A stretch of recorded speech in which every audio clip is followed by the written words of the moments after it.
Welcome to our community. Susie Thomas with you this morning. So happy to welcome Daniel and Amanda Anschutz. Good morning to both of you. Good morning. Morning. And from Compassion Delivered. Now, gotta tell how we met. Yes. Because a dear friend of mine is fighting valiantly a serious illness, and I thought a new friend had joined us for our movie day. Which was very cool. Your movie days are very cool. They really are fun. Yes. But you were not coming to join us for movie day. You were dropping off meals for her for the week. And I said, oh, we need to talk, Amanda. Yes, absolutely. So tell me a little bit about Compassion Delivered. Where did this idea come from? Yeah. So, well, thanks so much for having us this morning. Compassion Delivered started I would almost say a year ago and 8 months, I guess, is when this whole concept became a reality to us. And so my husband and I live here in North Canton, and he'll be able to share a little bit more about his backstory, but he's a chef by trade. And when we were sort of looking at what's our next step in our life, we had actually come into this concept through a family member of mine who works for an organization out in the Midwest, not in the Midwest, West Coast area. And every year I would sponsor or donate money to his organization. And in November of 2016, we, donated money to his organization. And finally he said, what is he doing? We just did it because, Justin was doing some great things and working for a really good organization. We had no clue what they did. So, that when you want to talk about trusting somebody, Right. that we were really trusting somebody. That is. So it really was. So finally, we talked about it and made a phone call, and Justin began to share what the organization that he worked for did for over 35 years. So they've been around a long time. And when we found out, we were so excited because we thought this is something we would love to see here in our community. And so what we do is we provide nutritional meals to people who are dealing and coping with life-threatening or terminal illnesses. And it just blew us away because when people really truly find out they have an unbelievable hill to climb with a diagnosis, Right.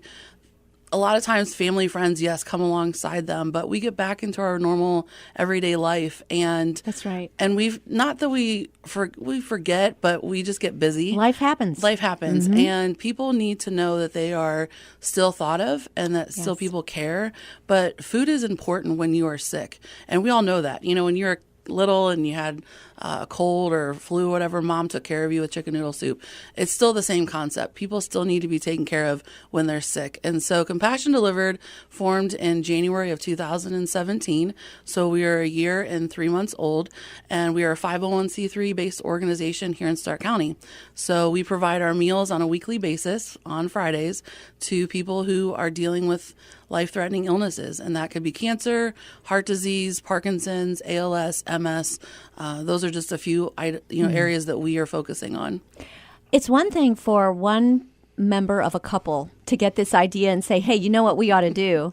Right. You should cook because you're a chef, and we'll do this for free. What do you think? But to have Right. both of you buy in and share this passion, how did that work? How did it resonate with whoever came up with the idea first? Well, actually, when we first started dating, it was something we talked about. What do you want to do with your life? And I always said I want to be able to use my skills and that which I've been given to help other people.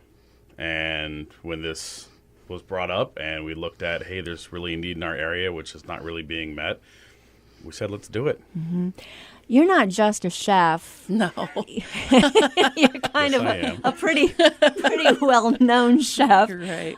in the area. So tell us where you work and what you do in your day job. I'm the executive chef over at Table 6. I've been in the restaurant industry for over 20 years. You name it, I've done it in this industry. Is it the fried pickle that I love so much there? They're so good. Those are They're good. so good. So is the bacon. That's like a plug for them. The bacon There is you go. Or the chicken and waffles, but we won't go into that. Yes, now, so. yes, that honey bacon thing, maple Yes, bacon, maple bacon. pecan bacon. Right, That's that. Yes, right. We got to figure a way to incorporate that into our Compassion Delivered meals. No, I'm we kidding. probably Totally need to take a kidding. pause right here and go have some We and come should. back. We should. We can do that over there. So So you know how to really cook, but how do you know how to cook for someone who I'm guessing has some restricted diets based on the medications they're taking and so forth? How do you do that? So I worked for about 6 years with Whole Foods as well. That taught me a lot of information regarding the organic and all natural market. But as well as a lot of people who shop there also have a lot of different dietary needs and restrictions. So there's that. Going through culinary school, we did take dietary courses as well to better understand the restrictions. And working in this industry now, you have to know. You have to understand and be able to make the adaptations on the fly for when someone has a restriction that you have to consider.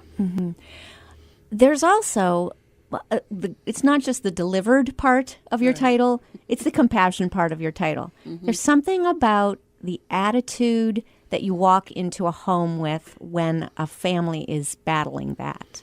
You can't just breeze on in. You really do form relationships with these people, don't you? Tell me about it. Our clients become family to us, you know, and when we first started this, you know, I said very early on before we even began doing it was that, you know, we're going to do this to change people's lives. But in the year that we've done it, people are changing our lives. You know, we get a moment to sit with people in the most tough times, you know, and every Friday we sit around kitchen tables or in living rooms where we share good news, which is awesome whenever they want to tell us a good, you know, report they received. Yes. But we also sit around with them when they receive some very bad news. And those are the hard times because they just need to know somebody is there to lean on. And that's what we provide through our food, through the time that we get to spend with them. You know, it's not just dropping the meal off and wishing them well. We spend about 30 to 40 minutes with each person on Friday. I know as we grow, that is going to be really important that our volunteers do the same because they are our eyes and ears to what is really going on. And the reason we also have those conversations is if something's changed in their diet, you know, they need to let us know that because we assume, you know, by the application they filled out and seeing them each week that things are the same. But if something has happened that week, you know, that's their opportunity to share with us and tell us how we might need to adjust our food, you know, for them the coming week.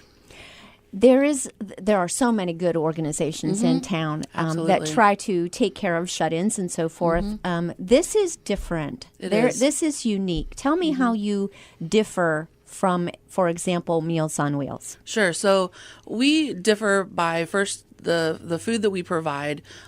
We've had clients share that the meal that they sit down to is almost as if they went out to a restaurant and like had table a meal. 6, a perhaps? Table 6, or 91 Restaurant Group. Any of those restaurants are great. So, but it's a really, you know, the meal itself really does show that, you know, it's thought out. And we have a philosophy that if we don't eat it, we don't serve it.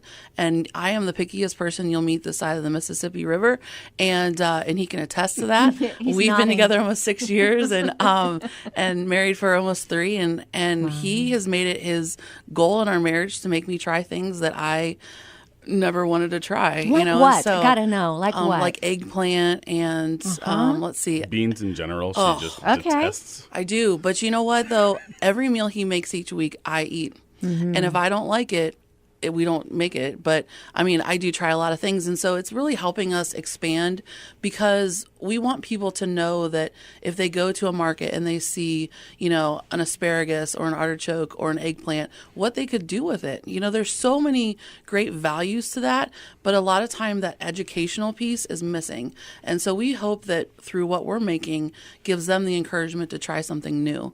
So our meals, first and foremost, you know, we really do take pride in that. You know, there's a lot of pride in what meals we serve. And then the second part is they don't pay for our meals at all. There is no cost. That's amazing. And we truly felt when we decided this, that was our very first, I would say that was our very first decision we made together, that we would make sure no matter what, nobody had to pay for their meals. And the reason for that is because they're already dealing with so many financial burdens, especially in the medical side of it. They may have lost their job. The income might have been decreased. And we don't want them to have to suffer in the food side of it because they can't afford it. There's so much a part of what you're saying there that's part of the healing process. For one thing, you're removing stress. Right. Stress makes us sick. You're taking that stressor off, so that's not additional stress. Correct. And also so much about the food that we eat has to do with how well we heal. Very much so. So you take all that into consideration? How do you go about that? What's your thought process as you put this all together? I haven't really slept a lot in the last year, so I'm guessing not. No. First off, we have an amazing group of family and friends who have just surrounded us. When we first started this, we met with different people here in Stark County who are thought leaders, is what I call them. People that are very, they're the advocates here in Stark County. And we really wanted to make sure that what we were bringing to our community made sense and that we weren't stepping on anybody's toes and we weren't duplicating services. And the feedback we received was just overwhelming in a positive way. We met with both hospitals, and both hospitals recognize the need for something like this. We have 3 Altman Hospital board members on our board of directors. We have 12 board of directors who are all wonderful in their own right. And they're just all encouraging and great support here in Stark County. And so we really just kind of got the word out by word of mouth first, and people just believed in what we were doing, and they supported Compassion Delivered early on, and it has just, the momentum has continued. Truly. And so we've done a few fundraisers, and we're getting ready to do a couple more. We've had private donations. Daniel and I have invested our own personal finances into this as well, and we've applied for grants. And that's really the 4 areas in which we are supporting Compassion Delivered. We're going to definitely get fundraisers on Sure. our calendar before you get out of here. Not going to let you leave without Absolutely. getting that. But, Right. But logistically, Daniel, how do you do it? Because you're busy. You already are cooking for paid clients and paid customers. And then when do you whip up these additional meals? And how do you do it? That would be a day off is when I do that. Wow. He gives that But sacrifice. I for do want to sure. touch on one other note she was talking about with involvement in the community. Pegasus Farms out in Hartville, they help with the community with those who can't basically hold down a normal job, if you will, but they maybe have different motor skills or things like that. And they come out and they plant and they harvest, and we Nice. help partner with them. So not only that, we're also pulling from the community at the same time that we're giving back to it. Oh, nice. Which is a wonderful thing. If you ever have a chance, go out there, meet with them. It is, yeah. It's a wonderful. great They got a little place, general store out front where they sell other goods and everything. It's a great place. But yeah, my days off, I wake up in the morning, get all the shopping done, come home, cook all the meals. So I mean, And it sounds Gotta find so. time. When I just heard the word harvest there as well. You're growing. You're growing your own things. Well, no, as we well? don't grow our own things. We get we get our produce from Pegasus Farms. Gonna right? say. Okay. We have a farm. No, I'm just kidding. I'm totally kidding. We don't. Goodness, yeah. Okay, so how does a person give towards this? So you mentioned there's some fundraisers coming up, and maybe Yes. we can just hop on your website and Yes. donate as well. How Right. do we participate with this? So first, donations can be done through our website, which is compassiondelivered.org. And you can go right on and make a donation, and any amount is important. $5, $10, $500. It all matters because that just goes right back towards our clients being able to not have to worry about paying for meals. That's the first way. The other way to find information about us is through our Facebook and Instagram. Compassion Delivered, both locations, or both social media areas will be able to give you all the information you need. And then they can call us, which is 330-575-0996. And we're happy to work out different ideas for them. One of the things that we do is called meal sponsors. And every month, a company or family or group of people have the ability to sponsor that whole month of meals. And what that means is they get their logo or maybe a message on every meal that goes out. And so that's 3 entrees go to each individual person receiving the meals and 2 soups. And then all that information is, of course, shared on social media as well as a thank you. And it's just another way. It's a small way for communities to give, the community members to give back in that area. That's And awesome. All right, let's give that number one more time, please. Sure, 330-575-0996. And your website one more time. CompassionDelivered.org. Perfect. All right, we're going to take a short break. We'll be back with Daniel and Amanda after these words. You're listening to Our Community.